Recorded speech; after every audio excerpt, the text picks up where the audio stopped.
Most people think freedom starts when you earn more, but a lot of people earn more and feel even more trapped. So what actually creates freedom? If school trained you to be safe, why do so many safe careers still feel like a cage? And if you want options, real options, what do you build first?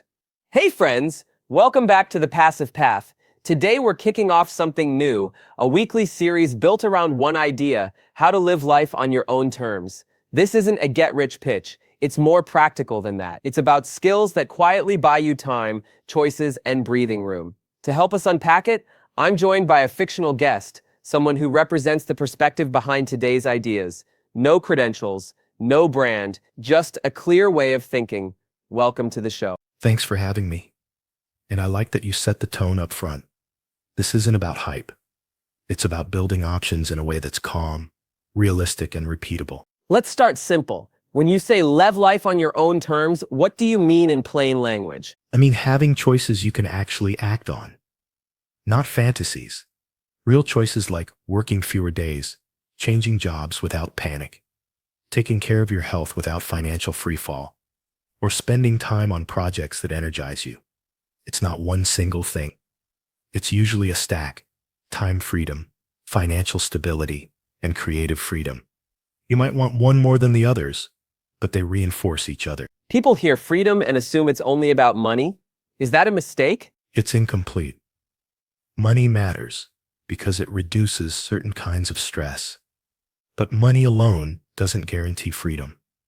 You can earn a lot and still feel owned by your calendar, or owned by your mortgage, or owned by expectation. Freedom is more like the ability to renegotiate your life without everything collapsing. So what stops people from getting there? Two things, usually.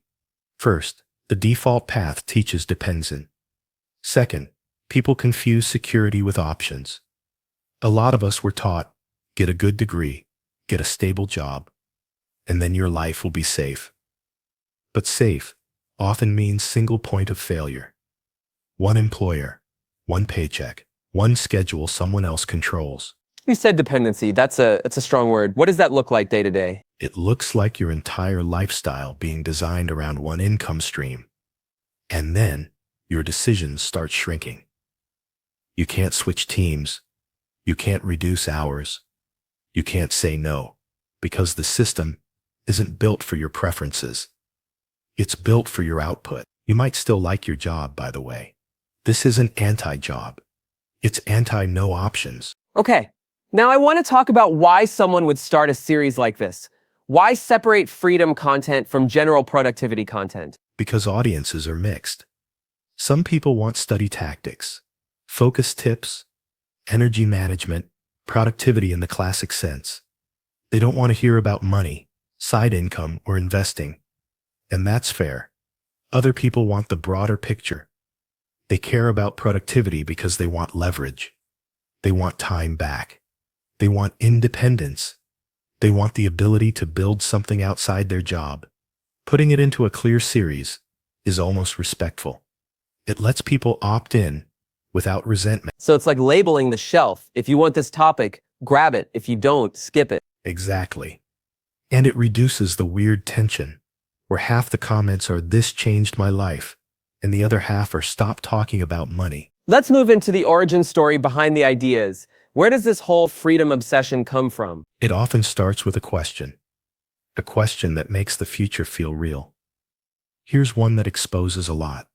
If you won the lottery tomorrow, would you keep doing your job? That question can get awkward fast. It does. But it's revealing, because many people, especially in high-status careers, have a complicated answer. Some say, "I'd quit immediately." Others say, "I'd keep doing it, but part-time." And then you ask the follow-up, what's stopping you from going part-time now? And the answer is usually money. Money. Yes. But underneath money is structure, mortgage, family expectations, lifestyle inflation. A role you can't easily exit because your skills are specialized. A lot of people are successful and trapped by that success. Golden handcuffs is the cliche phrase, but the feeling is real. You did everything right. and somehow you have fewer choices than you expected. I want to underline something. You said successful professionals. So this isn't only about low income or instability. Rito. Sometimes the trap gets stronger when income goes up, because the spending silently expands to match it, and then your baseline cost of living becomes non-negotiable. That's why freedom isn't a mood, it's a system. So when someone realizes they want part-time or optional work, what's a reasonable first target? A simple starting point is replace a slice of your income, not all of it, just enough to create room. For a lot of people, the first meaningful number is the part-time buffer, the amount that turns a scary choice into a realistic choice. For one person, it might be $500 a month. For someone else, it's $3,000 a month. But the role is the same. It buys flexibility. So instead of become financially independent, it's buy my first set of options. Yes. Think like an engineer. You're not trying to build the final skyscraper on day one. You're building the first stable floor. Now let's bring productivity into this. Why is productivity even part of a freedom conversation? Because building options usually requires side effort. And side effort requires time. And time requires attention management. If you have a demanding job, a family, and limited energy, you can't rely on motivation.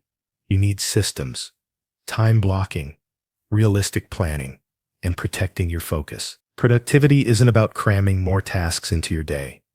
It's about creating a small, consistent pocket of high-quality time that you control. So the freedom path has two pillars: personal productivity and financial independence skills. That's a good way to put it. Productivity gives you the capacity to build. Financial skills determine what you build and how it pays you. You also mentioned skills school didn't teach. What are our big missing skills? I'd put them into 3 buckets. First, money mechanics. How investing works. What debt does. What a mortgage really costs. How compounding behaves over time. Second, income generation. How to create value for someone else and get paid directly outside an employer. How to sell, market, build a simple offer, and deliver consistently. Third, self-management. Attention, energy, emotional regulation, decision-making under stress. Because your ability to build options depends on your ability to keep showing up. Let's zoom in on income generation. A lot of people hear business and think high risk. That's the false dichotomy. People are taught you either have a safe job or you gamble everything to become an entrepreneur. But most businesses aren't venture-backed moonshots. Most are small, often 1 or 2 people, and they're designed around lifestyle, not domination. A lifestyle business is basically enough income, enough flexibility, enough fulfillment, not growth at all costs. So it's not quit your job and start a startup. It's learn a skill and build a small engine on the side. Exactly. And you can do it with low risk by treating it like experiments. 1 hour a day, or 5 hours a week, or 1 focused weekend a month. Whatever you can sustain. Give me a concrete example, something that doesn't sound like internet fantasy. Sure. Let's say someone is a nurse. They're great at patient communication and organizing care plans. They could build a small coaching or education product for new nurses entering the field, or a weekend workshop, or templates, or a paid newsletter, or even a simple digital guide. Another example, a software engineer who's good at internal tooling. They can build a tiny product that solves one annoying workflow for a niche group. Not build the next big platform, just solve one repetitive pain. Or a teacher who builds a small set of resources aligned to a curriculum. Teachers already create materials, packaging them as a business skill, not a moral transformation. Okay, so it's less about identity. I am an entrepreneur, and more about capability. I can generate income. That's the key. And capability creates options. You said earlier people confuse security with options. Explain that. Security, in the old framing, means having a stable employer. But that stability is conditional. It depends on leadership, economics, technology, policy, and luck. Options, on the other hand, means even if one thing changes, you're okay, because you can adapt. You can switch. You can rebuild. So a better definition of security is how many doors can you open if you need to? That's a good test. If your boss changes tomorrow and the workplace becomes toxic, what doors do you have? Exactly. A secure job can still be a trap if it makes you immobile. And this shows up in secure professions too. Sometimes the job is secure, but the location isn't flexible, or the hours aren't negotiable, or the training path locks you into long timelines. So a job can be secure, but not free. Yes, and it's okay if someone chooses security as their top priority. But it should be a conscious trade, not a default. Let's get tactical. If someone wants more freedom, what are the first steps? I'd start with a 3-part audit: time, money, and skills. Time audit. Where do your controllable hours actually go? Not your ideal schedule, your real schedule. Find one small repeatable block you can protect. Money audit. What is your freedom number for phase 1? Not retirement, phase 1. The buffer that buys you choices. Skills audit. What can you learn that increases your ability to earn? And what can you package in a simple way? Let's talk about that buffer again. How do you choose the right number? A practical method is to define the outcome you want. For example, I want to reduce my work week from 5 days to 4. Then calculate the income gap. If your lost income is, say, $800 a month after tax, that's your initial target. If you want a bigger cushion, but keep it tied to a clear choice. When goals are vague, people drift. When goals buy a specific freedom, people persist. So this income stream funds my ability to say no. Yes. And the weird thing is, once you build one small stream, you start believing you can build another. The psychological shift is huge. You stop seeing money as something that only arrives from employers. Now the transcript ideas also push back on the idea that saving is the main path. How would you phrase that without being dismissive? Saving matters. But saving alone has a ceiling. There are 3 levers: save, invest, earn. Most people are taught only the first one, and sometimes a little about the second. But earning has the largest upside. If you can increase your income, then saving and investing become easier too.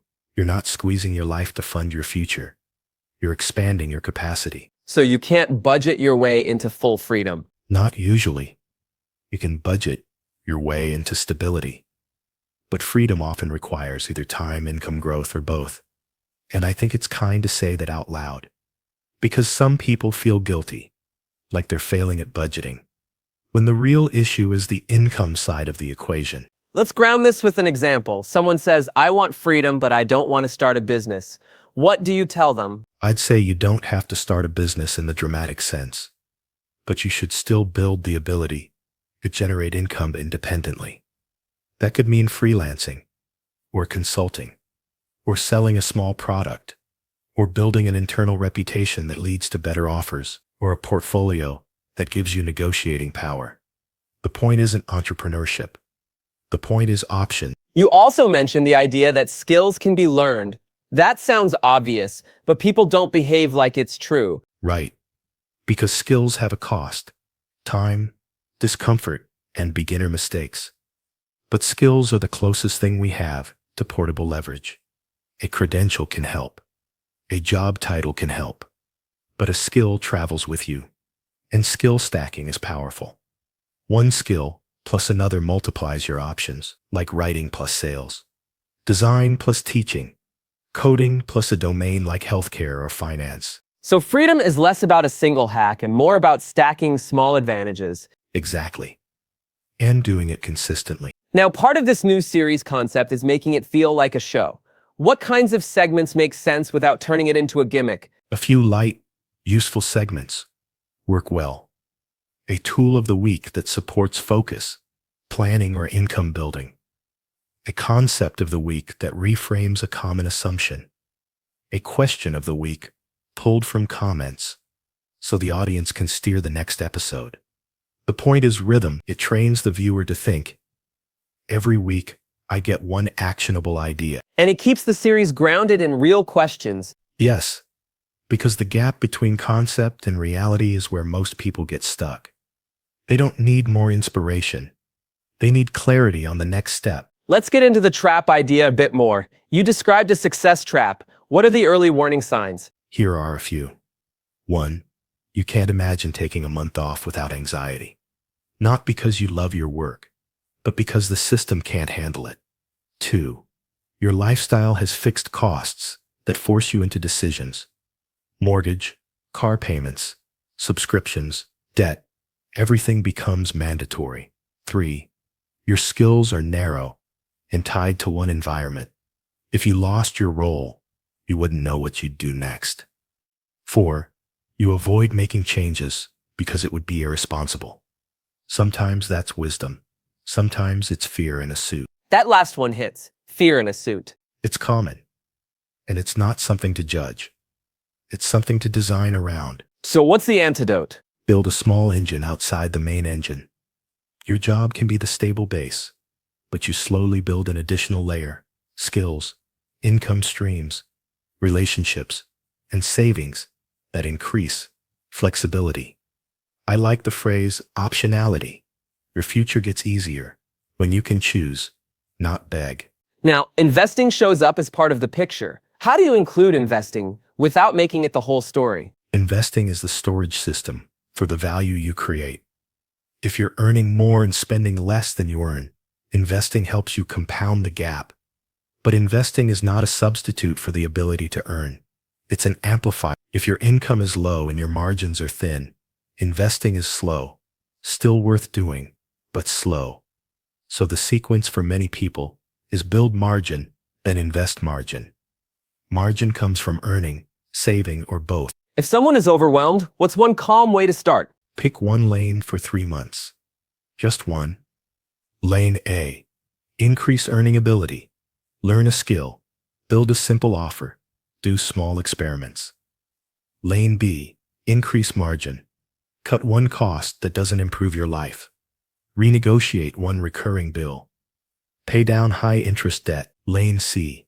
Increase stability. Build a cash buffer. Automate basics. Reduce chaos.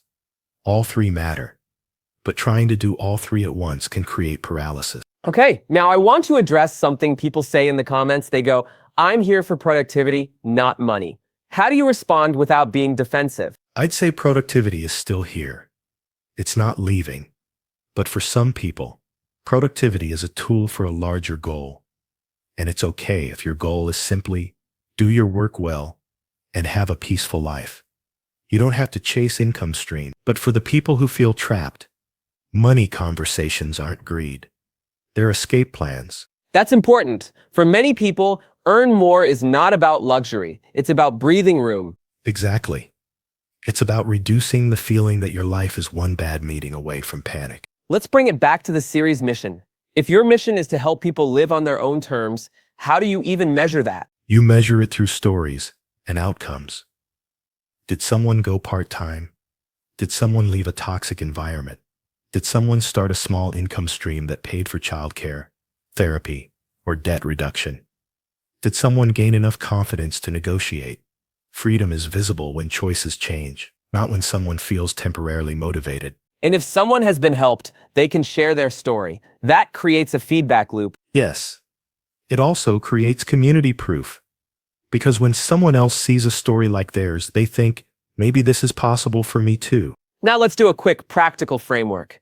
If a listener wants to start building independence this month, what's a simple plan? Here's a 4-step plan that stays realistic. Step 1. Define one freedom you want, not 10. 1. Work 4 days. Have evenings free. Quit in 6 months. Pick one. Step 2. Translate that into a number. What does it cost to buy that freedom? A monthly buffer, a cash runway, a debt payoff target. Step 3. Choose one skill or one offer, something you can build in small increments. Don't overcomplicate it. Step 4. Schedule the smallest repeatable block, 2 hours on Saturday, 30 minutes a day, one protected evening. Consistency beats intensity. And the job of productivity is to protect that block. Exactly. Productivity isn't about making your to-do list prettier. It's about defending the time where your future gets built. I want to add a subtle point. Some people will hear this and think, so I should monetize everything. Is that the goal? No, that's a trap too. The goal is to build enough independence that your life feels like yours, not to turn your entire identity into a revenue machine. Sometimes the freedom move is earning more. Sometimes it's spending less. Sometimes it's investing. Sometimes it's simply reducing commitments. Freedom is not maximize money. It's maximize choice. That's a clean definition. Before we close, I want to ask, what should someone do if they're skeptical? If they think, this sounds nice, but my situation is different? Skepticism is fine. Just don't let it become a hiding place. If your situation is different, that's exactly why you should focus on principles, not templates. The principle is, reduce single points of failure. Increase your options. Build portable skills.